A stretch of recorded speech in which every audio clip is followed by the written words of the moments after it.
बहनों की लालची भाभी। करिश्मा, रेशमा और मनीषा 3 बहनें हैं। उनका एक भाई भी है, मयंक। मयंक अपनी बहनों को बहुत प्यार करता है, लेकिन मयंक की पत्नी सविता इस मामले में मयंक से बिल्कुल ही अलग है।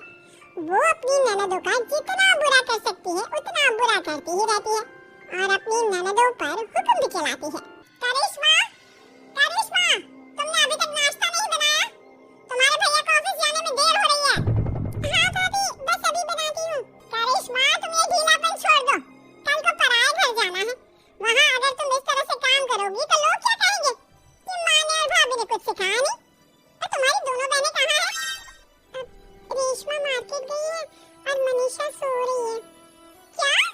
सुबह के 8 बज रहे हैं और ये महारानी अभी भी सो रही है? ये कहते हुए सविता अपनी सास दुर्गा देवी के पास जाती है। माँ जी, देख रही हो अपनी बेटियों के तौर तरीके?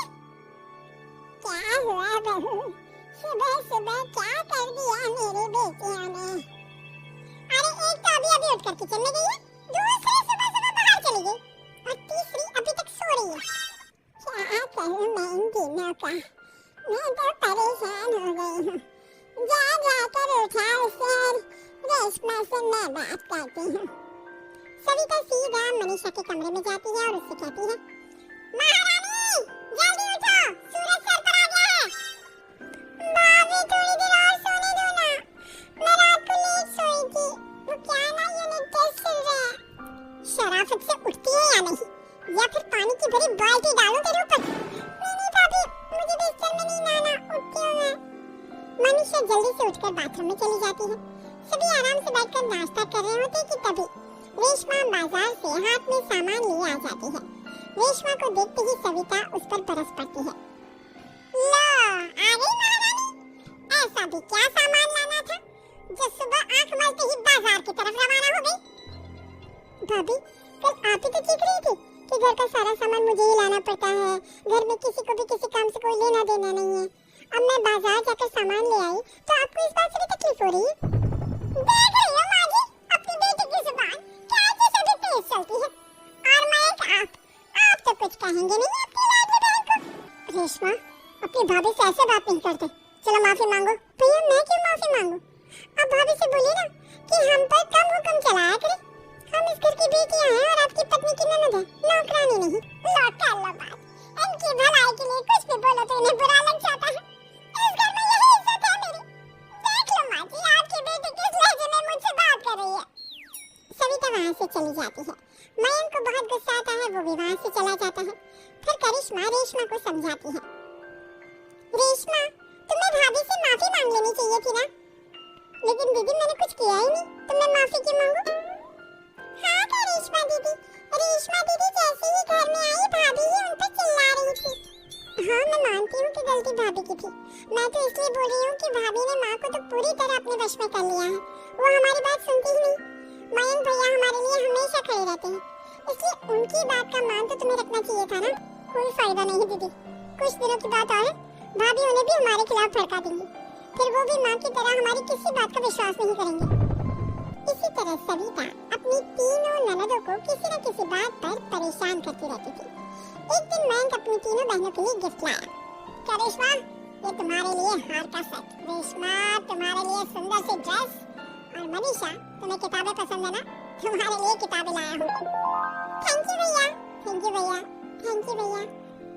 करिश्मा, तुम्हारा नेकलेस कितना सुंदर है। ये भैया कहाँ से ले आए होंगे? मैंने भैया को 3 दिन पहले फोन पर ये डिजाइन दिखाया था और आज भैया ये ले आए। सविता तो अपनी ननदों की गिफ्ट्स देखकर जल गई और करिश्मा का नेकलेस तो उसे भी बहुत पसंद आया था। अपनी बहनों के लिए कितना अच्छा नेकलेस लेकर आए हैं, मुझे कभी कोई गिफ्ट नहीं दिया। मैं आज ही ये हार चुरा लूंगी। रात में सविता करिश्मा का हार चुरा लेती है और इसी तरह उसे अपनी ननदों की जो भी चीज अच्छी लगती वो उसे मांगती नहीं, बल्कि रात के अंधेरे में चुरा लेती। इसी तरह दिन बीतते गए और सविता ने मयंक के दिल में भी उसकी बहनों के लिए नफरत पैदा कर दी। एक दिन मयंक ने करिश्मा और रेशमा के लिए रिश्ता देखा और ये बात उसके घर में सबको बताई। माँ, करिश्मा और रेशमा के लिए बहुत अच्छा रिश्ता आया है, वो लोग कल इन्हें देखने आ रहे हैं। आप और सविता मिलकर सारी तैयारी कर लेना। ये सुनकर करिश्मा और रेशमा खुश हो जाती हैं, लेकिन सविता सोचती है, अगर इन दोनों बहनों की शादी हो गई तो घर और बाहर का काम कौन करेगा? मनीषा तो एक नंबर की कामचोर है, उससे तो किसी बात की उम्मीद लगाना ही बेकार है। मुझे इस शादी को रोकना होगा। अगले दिन सभी लड़के वालों के स्वागत की तैयारी करने में लगे होते हैं। तभी मयंक अपनी बहनों से आकर कहता है, तैयार हो गए तुम दोनों? देखो दोनों लड़के बहुत अच्छे हैं, मैं कोई कसर नहीं छोड़ना चाहता, इसलिए तुम उनके सामने अच्छे से बिहेव करना और अपनी भाभी से लड़ने मत लग जाना। करिश्मा, तुम वो नेकलेस पहन लो ना जो मैं तुम्हारे लिए लाया था। भैया मैं बहुत देर से वो नेकलेस ढूंढ रही हूँ लेकिन मुझे मिल ही नहीं रहा। क्या तुमने नेकलेस खो दिया? तुम्हें पता भी है वो कितना महंगा था? तुम कोई काम ढंग से नहीं कर सकती। मयंक गुस्से में वहाँ से चला जाता है। थोड़ी देर बाद लड़के वाले भी आ जाते हैं। वो दोनों बहनों को पसंद कर लेते हैं और रिश्ता पक्का हो जाता है। लेकिन सविता के दिमाग में तो कुछ और ही खिचड़ी पक रही थी। वो पंडित जी के पास करिश्मा की कुंडली लेकर जाती है और उन्हें पैसे देकर करिश्मा की कुंडली बदलवा देती है। जब लड़के वालों के पास करिश्मा की कुंडली जाती है तो वो दुर्गा को फोन करते हैं। बहन जी, हमने करिश्मा की कुंडली अपने पंडित जी को दिखाई थी। आपकी बेटी की कुंडली नहीं बल्कि दोषों का पिटारा है। देखिए मैं और मेरे पति इन सब बातों में बहुत विश्वास करते हैं, इसलिए हम आपकी बेटी से अपने बेटे की शादी नहीं करा सकते। इस तरह करिश्मा का रिश्ता टूट जाता है और सभी घर वालों को बहुत दुख होता है। अब कविता सोचती है, चलो करिश्मा का तो रिश्ता टूट गया, अब रेशमा का भी रिश्ता तोड़ना है। क्या करूं? अब सविता आवाज बदलकर किसी अननोन नंबर से रेशमा की होने वाले ससुराल में फोन करती है। हेलो, मैं कौन हूँ कौन नहीं ये आपके लिए जानना जरूरी नहीं, बस इतना सुन लो कि रेशमा का 2 साल से किसी के साथ अफेयर चल रहा है। बस रेशमा का रिश्ता तोड़वाने के लिए सविता का इतना कहना काफी था। अब रेशमा का भी रिश्ता टूट गया। मयंक और दुर्गा देवी ने रेशमा को खूब खरी खोटी सुनाई और उससे बार बार उस लड़के के बारे में पूछने लगे। आप दोनों मुझे क्यों परेशान कर रहे हो? अरे कोई लड़का होगा मेरी लाइफ में तो मैं बताऊंगी ना, जब कोई है ही नहीं तो कहां से लाऊं मैं कोई लड़का? तो तेरे होने वाले ससुराल वालों को फोन किसने किया था? मां मैं नहीं जानती किसने फोन किया था, मैं सच कह रही हूँ। मैं तो पहले ही कह रही थी इसकी लगाम खींच कर रखो, लेकिन मेरी सुनता ही कौन है? आप चुप रहिए भाभी, ये सब आपका ही किया धरा है। अब तीनों बहनों को विश्वास हो जाता है कि ये सब उनकी भाभी ही कर रही है। तीनों बहनें अपनी भाभी को सबक सिखाने के लिए एक वकील कर लेती है और घर में हिस्सा मांगने। देखो भैया, माँ बाप की जायदाद में जितना बेटों का हक होता है उतना ही बेटियों का, इसलिए इस घर के 4 हिस्से होंगे और हमें अपना हिस्सा चाहिए। मैंने तुम्हारे लिए क्या क्या नहीं किया और तुम इस घर में हिस्सा मांग रही हो?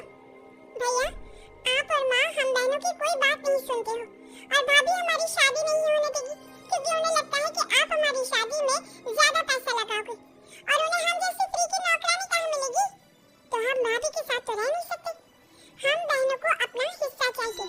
अरे तुम्हें शर्म आनी चाहिए अपनी भाभी पर ऐसा इल्जाम लगाते हुए। मैं तुम्हारे बारे में कितना सोचती है। हाँ माँ, भाभी हमारे बारे में बहुत सोचती है, दिन रात बस यही सोचती रहती है कि किस तरह से अपनी तीनों ननदों को परेशान करूं और कभी मुझे पढ़ने भी नहीं देती। दोनों बहनों का रिश्ता भी तो इन्होंने ही तोड़वाया है और रात में हमारे कमरे में आकर हमारी चीजें भी चुराती हैं। इसी तरह सविता की तीनों ननदें अपनी बात पर अड़ी रही। अब कोर्ट में तारीख भी शुरू हो गई। जब सविता को लगा कि उसकी तीनों ननद इतनी आसानी से नहीं मानने वाली तो उसने अपने पति और सास को सारी सच्चाई बता दी और अपनी तीनों ननद से माफी मांगी। मयंक और दुर्गा को भी अपनी गलती का एहसास हो गया। अब सविता खुद करिश्मा और रेशमा के लिए अच्छा रिश्ता ढूंढती है और उनकी शादी करवाती है।